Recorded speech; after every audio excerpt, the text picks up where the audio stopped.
You're watching another episode of the daily live webcast that happens every Monday through Friday here on YFElive.com. Fortunately, today in the U.S. we're celebrating Thanksgiving, so this particular episode has been pre-recorded and scheduled to go out on Thursday on our YFE YouTube channel and iTunes podcast. You can get those both at youtube.com/YF Entrepreneur or on the iTunes, in the iTunes store. If you search for Young Female Entrepreneurs, you can find all of our podcasts. So my name's Jennifer Dono. I'm the host of the show. You can tweet me at Jennifer Dono. And today's topic is Netflix.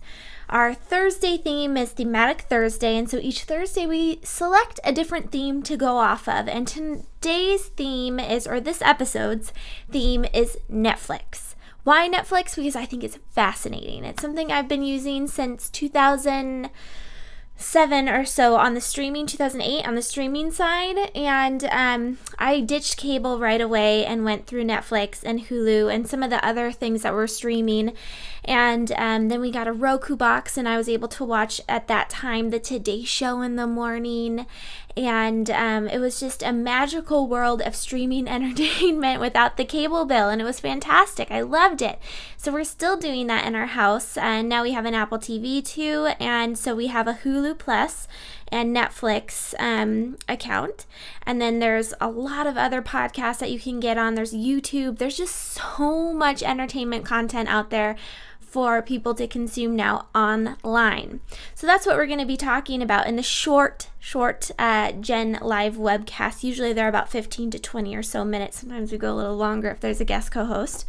But anyway, so let's get into it. The first thing I wanted to talk about is, the actual nature behind Netflix content. It's really interesting, right? So it's basically turning the entertainment business model on its head, because what it's doing is pushing content out at once, right? With like House of Cards and a few other series, Arrested Development, for example. So you can consume a show, boom, boom, boom, boom, boom, back to back, and it's fantastic. I love it, except for sometimes you'll go into it over a weekend getting excited. I know when Arrested Development came out, this is something my husband and I did. We watched it like when it first came out, and then throughout the weekend, I think we finished all of them by like Tuesday night. A whole series of shows. But that's so fun of Netflix. And so I've always thought, wow, this is just incredible that you can put all this information, all this content, all this entertainment out at once, and so that we can consume it whenever we want and as often as we'd like and as much as we want. And I read a piece by Lena Dunham. I think that's how you say her name. She interviewed Mindy Kaling in this new magazine that was reprinted or put online by Rolling Stone, and the interview is fantastic. I'll link to this video. But in it, a quote by Mindy Kaling, she said, and I forget what the context was as far as the question, I should know that, but I love the quote. She said, and I copied it over to my little Tumblr site because I wanted to remember it. She says, the serialized nature of TV breeds anticipation, and anticipation breeds a kind of loyalty and excitement in viewers that I love. So that's what Mindy Kaling says. She says a few other things, but basically she loves the idea that, she has her show that comes out every week, and that's something she was raised getting excited. She grew up getting excited to find out what happened to the character the next week. You get excited. You have this relationship, like she says, being on TV builds a relationship with the viewer, and she's really lucky to have that.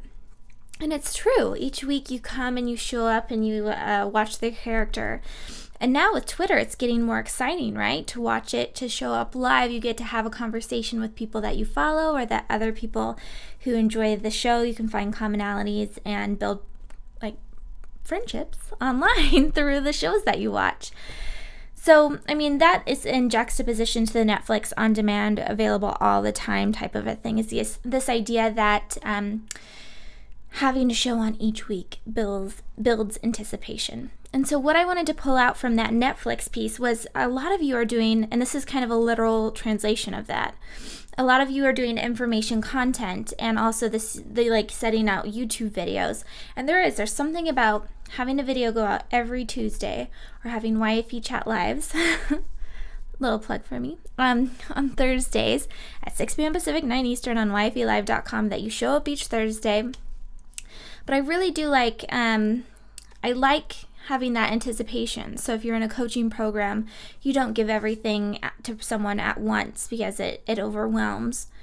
That's kind of the common thought. But on the flip side, you have to think about it in that you're creating a relationship with your student. There's anticipation there. There's excitement. There's expectation. There's this, looming date of a time when more content is coming out. So something to think about. On the flip side, I wanted to give a couple tips, and this is my big question for everyone.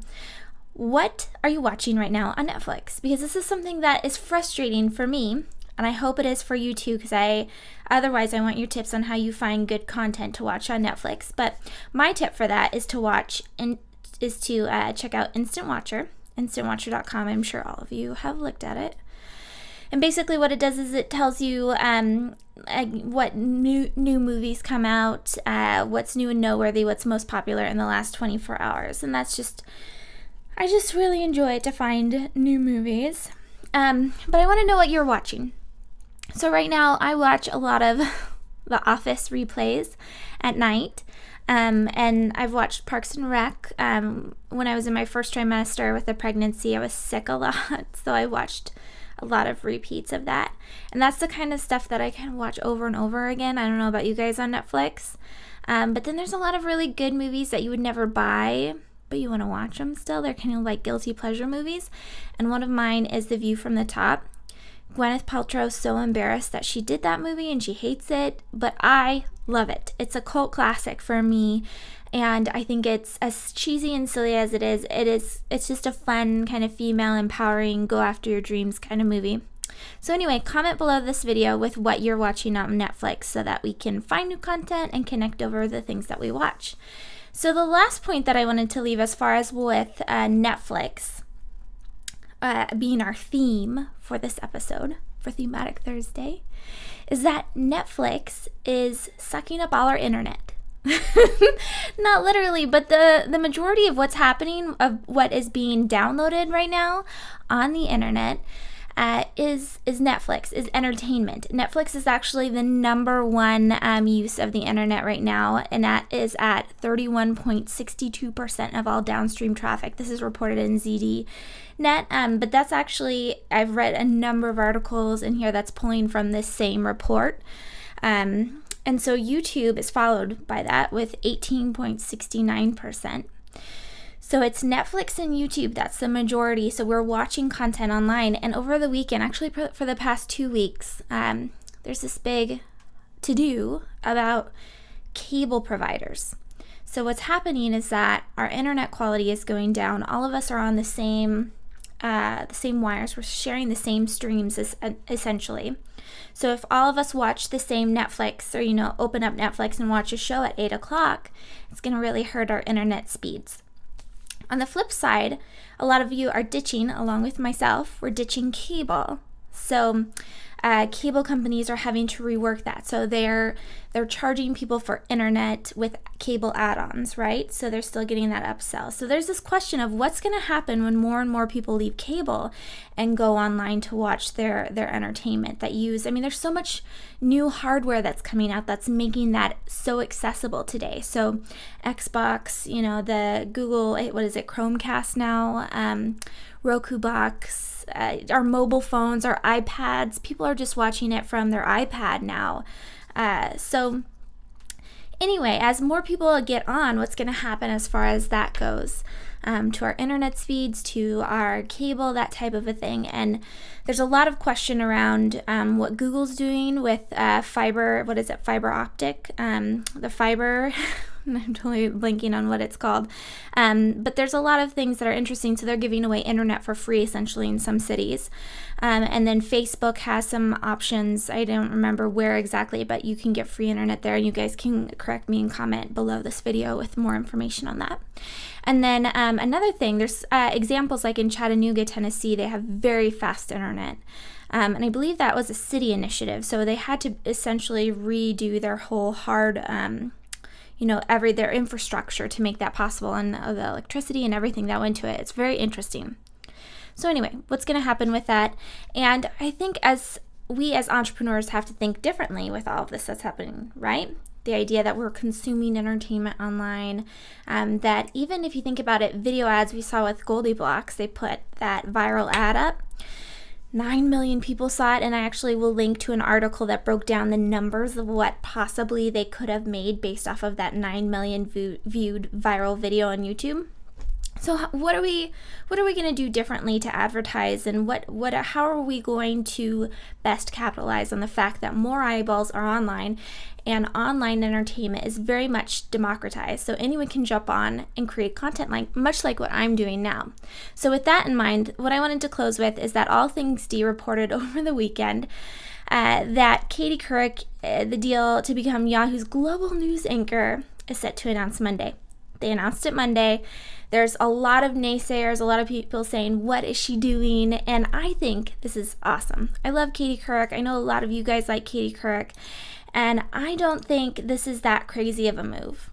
I think it's really smart. Actually, Yahoo has a channel on the iTunes, on your Apple TV, so that you could watch Katie Couric from your couch. And I am excited about this because she's not the only big player to have jumped ship from cable and from a cable network over to an online type of an organization. And actually, one of the people that I've always been impressed by is Larry King. So he is actually, I believe, an investor or founder, something like that, in Aura TV, and he has Larry King Now. He does talk shows through Hulu. But so it's a network that produces the show and sells it to Hulu, so kind of like to a cable type of a thing, but it's online. And so it's interesting, how this online content is being produced now. YouTube has multi-channel networks. I mean, there's so many different things that are happening in ways that you can monetize your content, that you can build a business around what is happening now online. So today, when you're watching this video, comment below with what are you watching on Netflix for fun? And also comment with what your thoughts are as far as what you're going to do to be a player in this. Are you going to create ads for your products, for your services, for your restaurant, using this online video and an online entertainment type of a way to capitalize on that? Are you going to create an entire new business around this whole emerging trend? It's not even emerging, it's here. What are you going to do with that information? So, you've been watching the Daily Live webcast. Jencast here. Probably not on YFE Live. Probably on YouTube or on iTunes. Thank you so much for watching. I really appreciate everyone that's part of Young Female Entrepreneurs. I know it's Thanksgiving here in the States, and I'm definitely thankful for all of you. Thankful for all of your comments. Thankful for your feedback. Thankful for everything. Hopefully what we're doing has made some type of an impact in your life. What we're trying to do is bring young female entrepreneurs together, connect them so that they can offer each other peer-to-peer mentorship, to just be friends, to be able to talk about what's going on. I think that's so important. So, hope to see you back here Monday through Friday, 10 a.m. Pacific, 1 p.m. Eastern on YFElive.com. It's about a 15-minute show. It's a nice burst of networking that you can meet other young female entrepreneurs in the chat. Thank you so much.